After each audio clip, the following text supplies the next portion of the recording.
Okay, so hey everyone, and welcome back to another episode of Default Global. This is where we connect with global first entrepreneurs and remote work experts from all around the world to share their experiences. Our guest today is Sagiv Ofek, founder and CEO at LibLab. Sagiv, thanks for joining us today. Thanks for having me. Sagiv, you have had this impressive journey as an engineering leader, entrepreneur, and special forces officer even. So, can you briefly tell us your story and how these diverse, I would say, experiences have shaped your approach to building and leading teams in the tech industry specifically? Yeah, I want to say I have like an untypical or unusual story of how I end up where I am right now. But grew up, born and raised in Israel, where I served as in the army as an officer there. It's kind of mandatory for pretty much every citizen in Israel. This is the first time where I actually learned kind of leadership skills and how is it to manage and lead other people, regardless of tech or engineering. But I was always a geek. I was always into kind of computer science, engineering. I kind of grew up with a keyboard all the time. And I always wanted to go back to that industry. So after I finished my service, um, I decided to kind of join and kind of different companies as a software engineer, where I was passionate about like the engineering space as a whole. And from there, anything from kind of small companies to big kind of enterprises like Facebook and Amazon and anything in between until I started my last company, which is LibLab right now.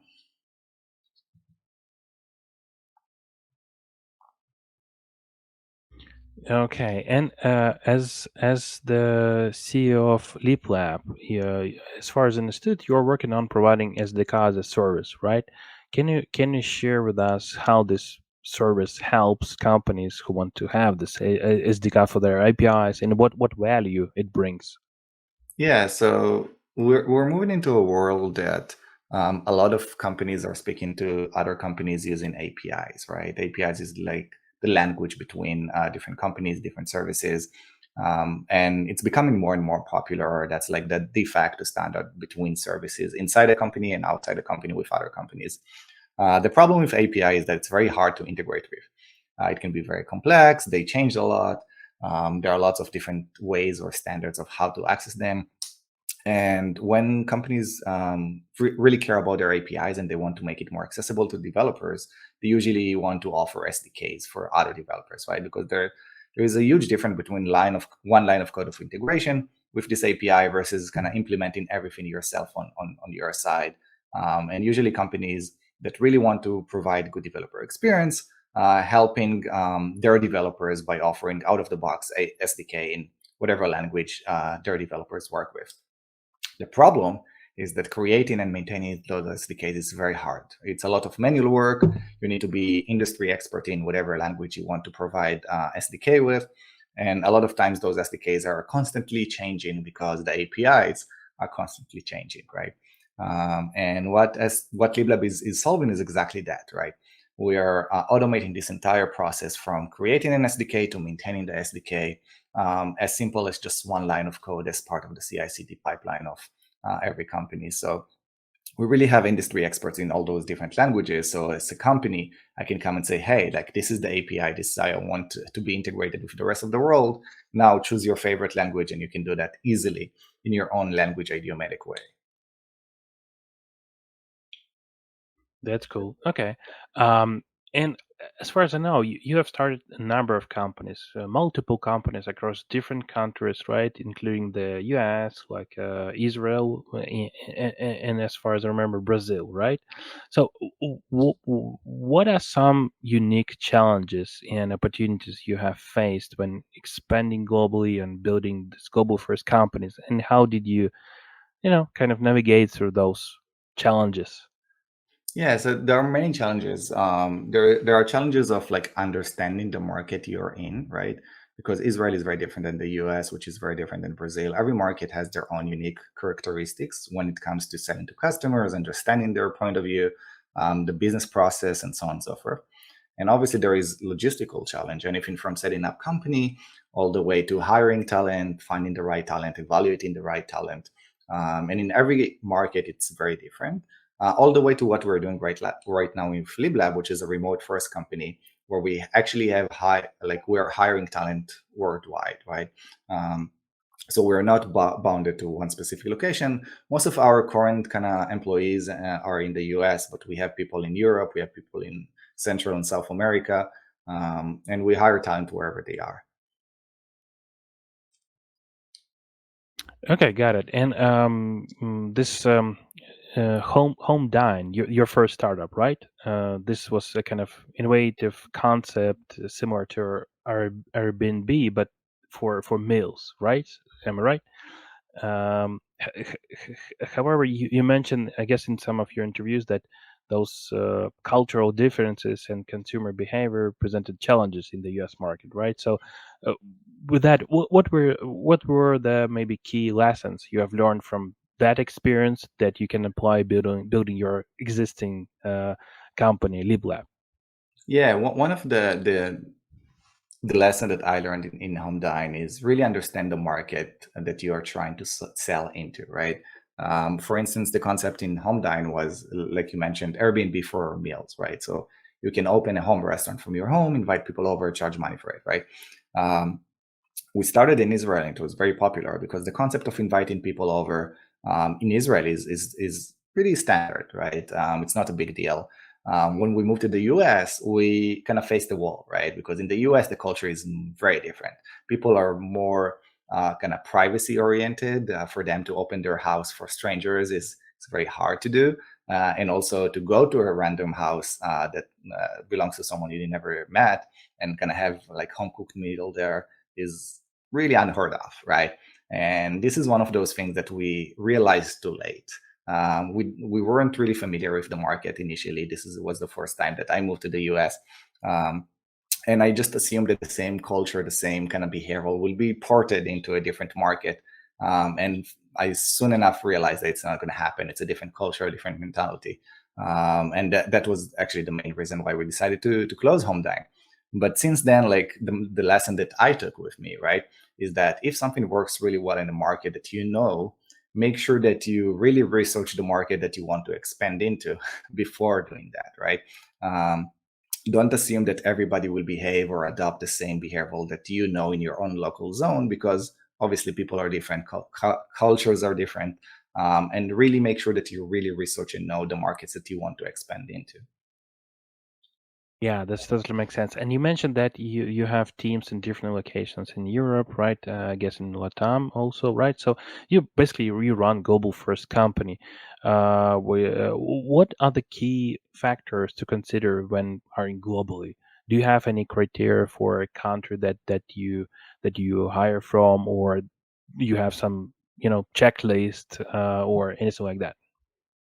Yeah, less from a checklist perspective and more from a mindset perspective. I would say that this decision needs to come up really early in the life cycle of a company, right? If you start, like, let's say all your employees and office is in one location, where this location is, and then you decided to switch to remote first or to hybrid kind of culture, it's going to be very hard, right? It's going to be very hard because you have like different cultures in the company. Some of them will be office centric, some of them will be remote centric, some of them will be like somewhere in the middle or hybrid. So the sooner you make this decision and intentionally make this decision, the better. What I would say, I would suggest for people to avoid is try to avoid letting the circumstances dictate your kind of company strategy, right? We happen to hire someone in different locations, so maybe we should like try to work out some hybrid kind of work style. This usually doesn't work really well, right? But if you take a strategic decision as a company and you say, hey, from now on, we're going to hire everywhere, you need to pretty much adopt all the processes, communication, culture, evaluation, hiring, HR, and so on and so forth to kind of adapt to those new markets. So this is a very hard decision to make, but once you make it, you really want to make sure that you kind of understand the implication for it on your current talent and also your future talent and how you're going to move forward. So processes are very important. And also one thing that really worked for us, and I recommend starting with, is try to avoid multiple time zones, right? If you have multiple time zones, it's usually lead to a lot of chaotic kind of environment, especially at the beginning. I think once the company is big enough, it's okay and it's expected to have multiple time zones. But when you are just getting started, this kind of same communication in the same time zone, it's very important. So it doesn't prevent you from hiring people globally, but the people you hire should be aware of the fact that there are like specific working hours, that everybody try to be in the same time zone or the same sync of those hours, and they need to opt in for that, right?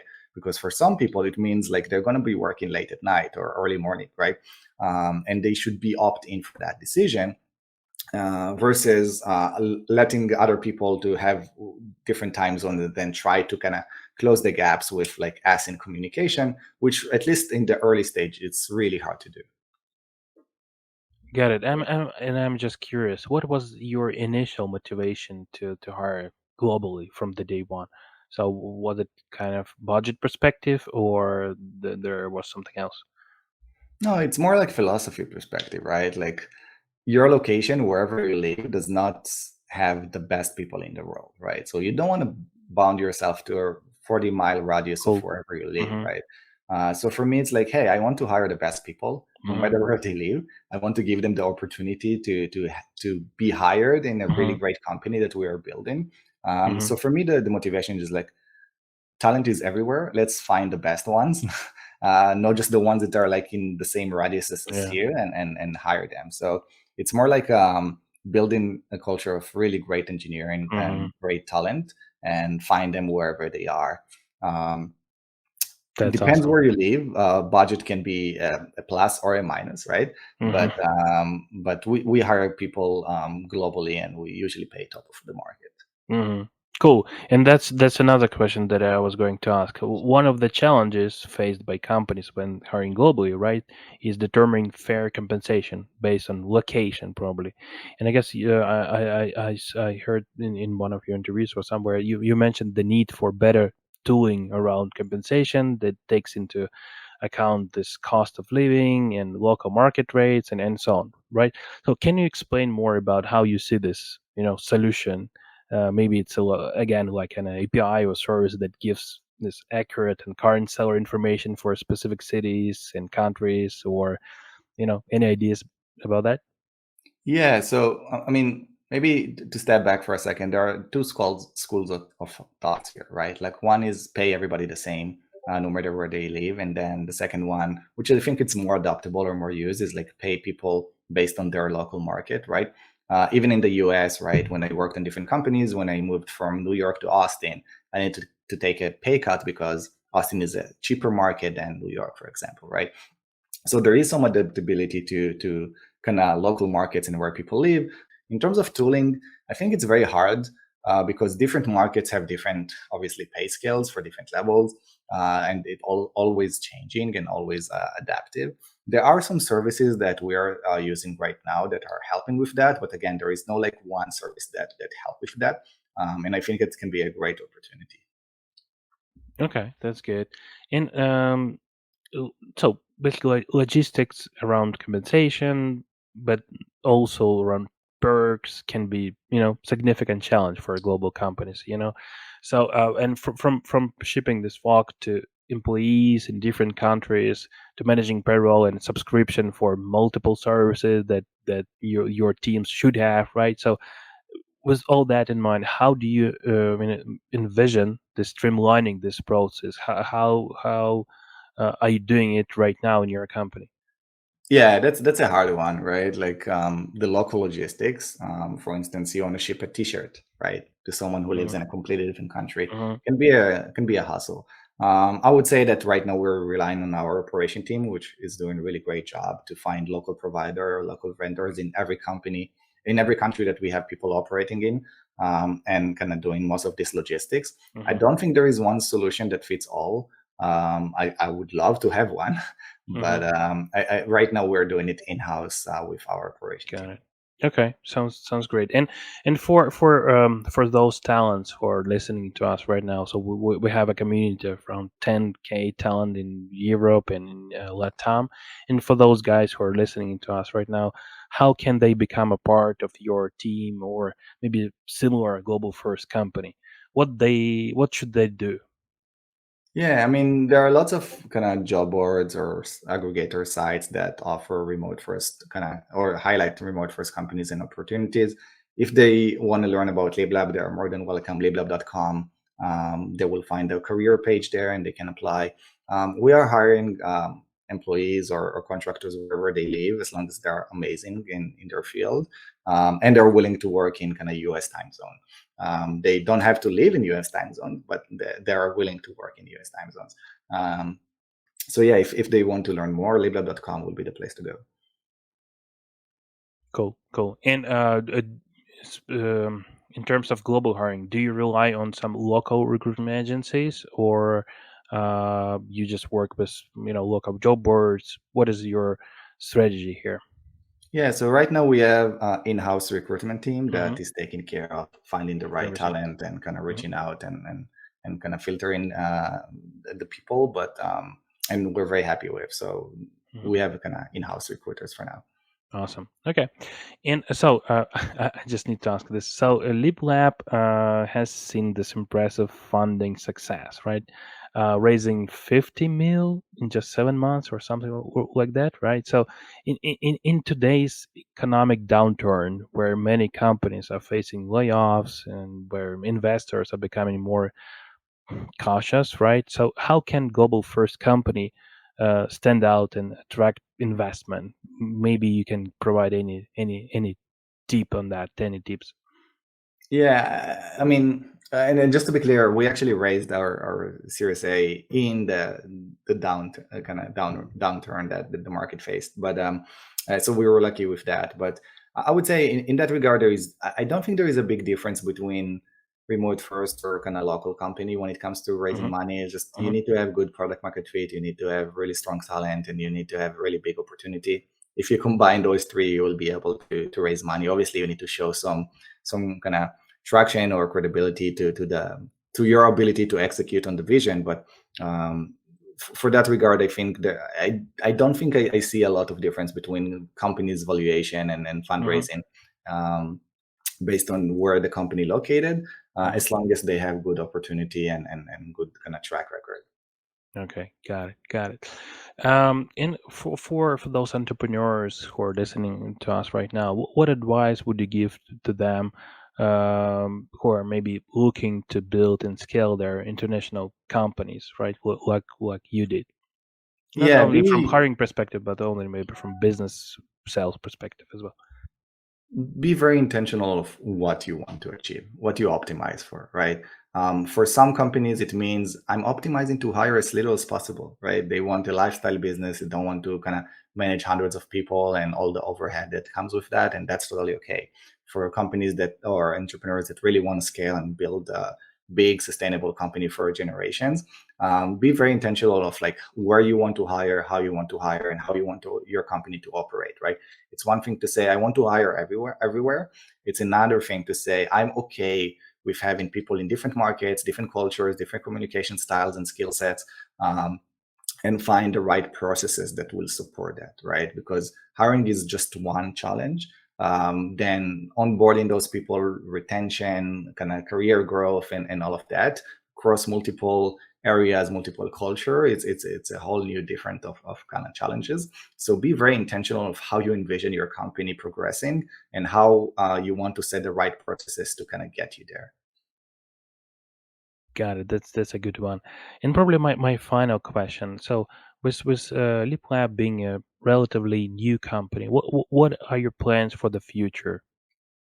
Yeah, so we keep growing. Obviously, hiring talent is one of that, but our biggest kind of plan is to open the gate for more and more companies. Right now, we're in a closed beta. Open the gate for more and more companies to use it, and eventually release it to everybody to use this amazing product that we're building, and work with our customers to actually build the right things that solve their big pain, and with that, build a really good, sustainable, and durable company for years to come.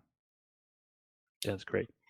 Okay, so I guess we're good. So thanks a lot, Sagiv, for sharing your insights on these challenges and obstacles of building global first company, on international hiring, on fundraising. So thanks a lot. We wish you and LibLab all the best in your journey. Thanks a lot.